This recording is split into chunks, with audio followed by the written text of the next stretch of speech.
അസ്സലാമു അലൈക്കും വറഹ്മത്തുള്ള. പ്രിയപ്പെട്ട 4ാം ക്ലാസ്സിലെ കുട്ടികളെ, തദ്രീബു തിലാവ രണ്ടാമത്തെ പാഠാണ് ഇന്ന് നമ്മൾ നോക്കാൻ പോകുന്നത്.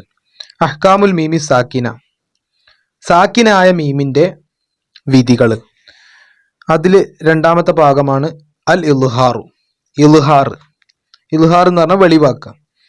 സാക്കിനായ മീം എന്താണ് നമ്മൾ കഴിഞ്ഞ ക്ലാസ്സിൽ പഠിച്ചിട്ടുണ്ട്. അഥവാ സുക്കൂനുള്ള മീം അല്ലേ. സുക്കൂനുള്ള മീം മുസാഫിൽ 2 രൂപത്തിൽ വരുന്നൊക്കെ നമ്മൾ പഠിച്ചു. ഒന്നില്ലെങ്കിൽ അതിന്റെ മുകളിൽ സുക്കൂൻ ഉണ്ടാവും, അല്ലെങ്കിൽ ഒന്നുമില്ലാത്ത മീം. ഇതാണ് സാക്കിനായ മീം. അപ്പൊ നോക്കാം എന്താണ് ഇൽഹാർ.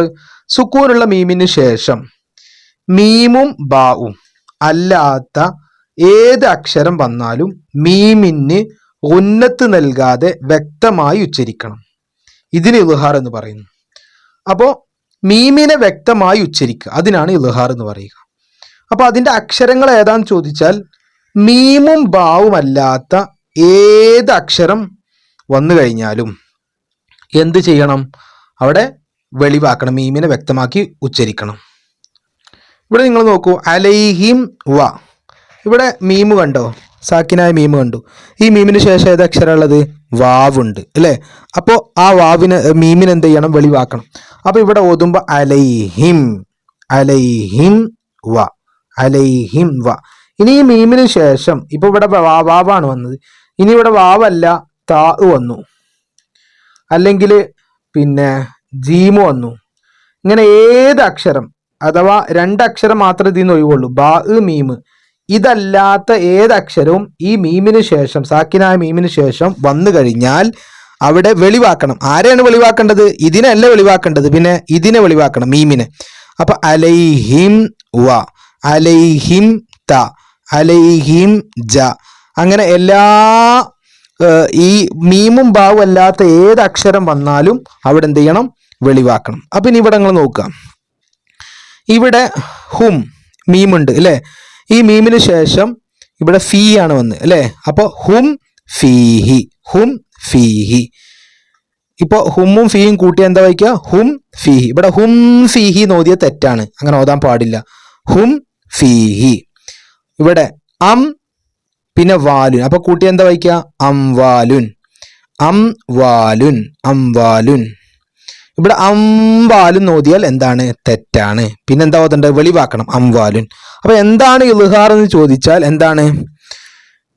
മീമിന് ഉന്നത്ത് നൽകാതെ വ്യക്തമായി ഉച്ചരിക്കുന്നതിന് ഇൽഹാർ എന്ന് പറയുന്നു. ഇത്ര മാത്രം നിങ്ങൾ പഠിച്ചാൽ മതി. മീമിന് ഉന്നത്ത് നൽകാതെ വ്യക്തമായി ഉച്ചരിക്കുന്നതിന് ഇൽഹാർ എന്ന് പറയുന്നു. അതാണ് നിങ്ങൾ പഠിക്കേണ്ടത്.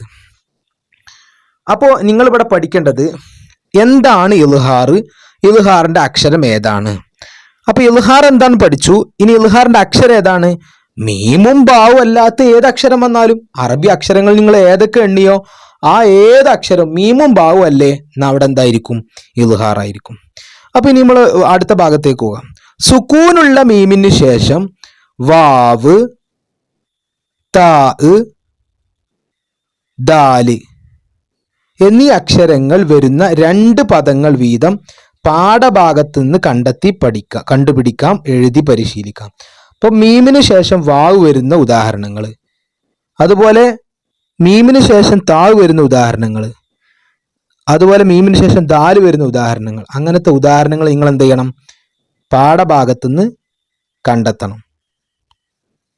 എവിടെയാണ് പാഠഭാഗം ഉള്ളത്?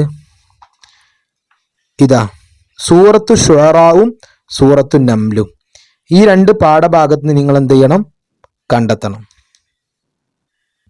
കുറച്ച് ഉദാഹരണങ്ങൾ ഞാൻ നിങ്ങൾക്ക് കാണിച്ചു തരാം. എല്ലാം ഒന്നും കാണിക്കാൻ കഴിയില്ല, കുറച്ച് ഉദാഹരണം ഞാൻ പറഞ്ഞുതരാം.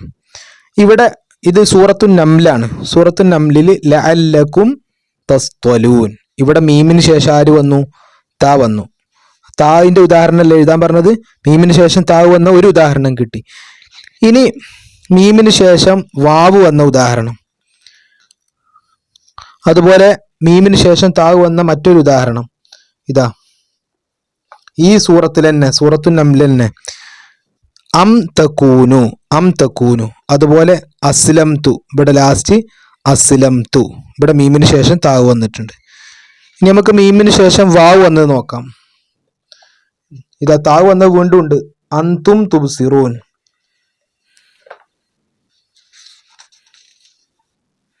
ഇനി മീമിന് ശേഷം ദാല് വന്നതിന് ഉദാഹരണം ഇതാ, ലഹും ദാബത്തൻ, ലഹും ദാബത്തൻ. മീമിന് ശേഷം വാവ് വന്നതിന് ഉദാഹരണം ഇതാ, സുദൂറുഹും വമ, സുദൂറുഹും വമ. അപ്പൊ ഇങ്ങനെയൊക്കെയാണ് കുറച്ച് ഉദാഹരണങ്ങൾ. അപ്പൊ നിങ്ങൾ ഉദാഹരണങ്ങൾ കണ്ടെത്തിയിട്ട് എന്ത് ചെയ്യണം, ഇവിടെ എഴുതി കൊടുക്കണം. ഇവിടെ 2 ഉദാഹരണങ്ങൾ എന്ത് ചെയ്യണം, എഴുതി കൊടുക്കണം. അടുത്ത പദങ്ങൾ എഴുതി പരിശീലിക്കാം. ഇതിവിടെ മീമിന് ശേഷം വാവ് വന്നിട്ടുണ്ട് അല്ലേ? അപ്പൊ ഖാല നഅം വ ഇന്നക്കും, ഇതിങ്ങോട്ട് എഴുതി പഠിക്കാനാണ്.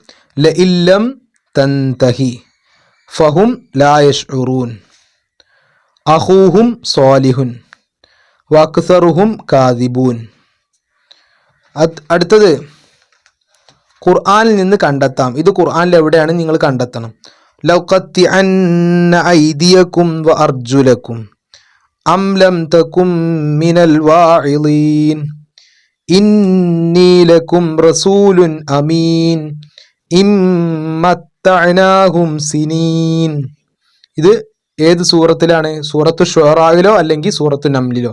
അതാണല്ലോ ഈ നമ്മുടെ പാഠം. ആ 2 പാഠത്തിൽ നിന്ന് കണ്ടെത്തണം. അപ്പൊ സൂറത്തു ഷുഅറായിലെ ഉദാഹരണങ്ങളാണ് അവിടെ കൊടുത്തിട്ടുള്ളത്. ഒരായത്ത് നമുക്ക് കിട്ടി, ഇതാ ലൗഖത്തിഅന്ന ഐദിയകും വഅർജുലകും, അതാണ് ഒന്നാമത്തത്. അപ്പൊ സൂറത്തു ഷുഅറായിലെ 49-ാമത്തെ ആയത്താണ് അത്. അടുത്തത് സൂറത്തു ഷുഅറായിലെ 136-ാമത്തെ ആയത്ത്. ഖാലൂ സവാഉൻ അലൈനാ അവഅൽത അം ലം തകും മിനൽ വാഇളീൻ. ഇതാണ് അവിടെ നിങ്ങൾക്ക് പാഠത്തിൽ കണ്ടത്, അം ലം തകും മിനൽ വാഇളീൻ. അടുത്തത് ഇന്നി ലക്കും റസൂലുൻ അമീൻ, അത് 143-ാമത്തെ ആയത്ത് അതേ സൂറത്തില്. ഇന്നി ലക്കും റസൂലുൻ അമീൻ. അടുത്തത് അഫറഅയ്ത ഇം മത്തഅനാഹും സിനീൻ, ഇവിടെ മീമിന് ശേഷം സീന് വന്നു. അതാണ് അവിടെ കൊടുത്ത പാഠത്തിൽ കൊടുത്തത്. അത് എത്രാമത്തെ ആയത്താണ്? 205 സൂറത്തു ഷുഅറ. അപ്പോൾ ഈ 4 ചോദ്യവും സൂറത്തു ഷുഅറയിൽ നിന്നാണ്. നമ്മൾ അടുത്ത ഭാഗത്തേക്ക് പോകാം. നമുക്ക് ശീലിക്കാം ദുആഉൽ ഖുർആൻ. റബ്ബനാ ആമന്നാ ഫഗ്ഫിർ ലനാ വർഹംനാ വഅൻത ഖൈറുർ റാഹിമീൻ. അപ്പോൾ അതാണ് ഈ പാഠം. ഈ പാഠം വളരെ സിമ്പിളാണ്. ഈ പാഠത്തിൽ പഠിക്കാനുള്ള പ്രധാനപ്പെട്ട ഇതാണ്, എന്താണ് ഇൽഹാർ, പിന്നെ ഇൽഹാറിന്റെ അക്ഷരങ്ങൾ ഏതെല്ലാമാണ്. ഇൽഹാർ എന്ന് പറഞ്ഞാൽ മീമിന് ഉന്നത്ത് നൽകാതെ വ്യക്തമായി ഉച്ചരിക്കുക, അതാണ് ഇൽഹാർ. സാക്കിനായ മീമിന് ശേഷം എന്താണ്, മീമും ബാവും അല്ലാത്ത ഏത് അക്ഷരം വന്നാലും ഇൽഹാർ ചെയ്യണം. ഇത്രയാണ് ഈ പാഠത്തിൽ പഠിക്കാനുള്ളത്. അല്ലാഹു എല്ലാവർക്കും